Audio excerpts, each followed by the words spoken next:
அனைவருக்கும் வணக்கம். இன்றைய வரலாற்று சுவாரஸ்யத்தில் சிறந்த விருதுகளை பற்றி பார்ப்போம். நார்மல் குடிமக்களுக்கு கொடுக்கப்படுற விருது பாரத ரத்னா விருது, பத்ம விபூஷன், பத்மபூஷன், பத்மஸ்ரீ என்ற விருது 1954 கொடுக்கப்படுகின்றது. இலக்கிய விருதாக, சிறந்த இலக்கிய விருதாக ஞானபீட விருது மற்றும் சாகித்யா விருது வழங்கப்படுகின்றது.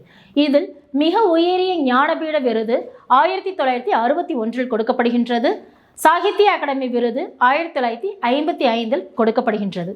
விளையாட்டுத் துறையில் சிறந்தவர்களுக்கு கொடுக்கப்படுற விருது ராஜீவ் காந்தி கேல் ரத்னா விருது என்பதே இது 1991 கொடுக்கப்படுகின்றது.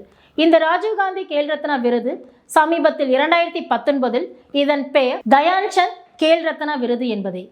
இதே விளையாட்டுத் துறையில் சிறந்தவர்களுக்கு கொடுக்கப்படுற மற்றொரு விருது அர்ஜுனா விருது. சிறந்த திரைப்படத் துறையில் கொடுக்கப்படுற விருது தாதா சாஹிப் பால்கே விருது என்பதாகும். இராணுவத் துறையில் சிறந்த வீரர்களுக்கு கொடுக்கப்படுற விருது பரம்வீர் சக்ரா விருது, மகாவீர் சக்ரா விருது மற்றும் வீர் சக்ரா விருது. இராணுவ வீரர்கள் மற்றும் பொதுமக்களுக்கும் கொடுக்கப்படுற விருது கீர்த்தி சக்ரா, சௌரி சக்ரா, அசோக் சக்ரா விருது. மீண்டும் இதேபோல் வரலாற்று சுவாரஸ்யத்தில் சந்திப்போம். நன்றி.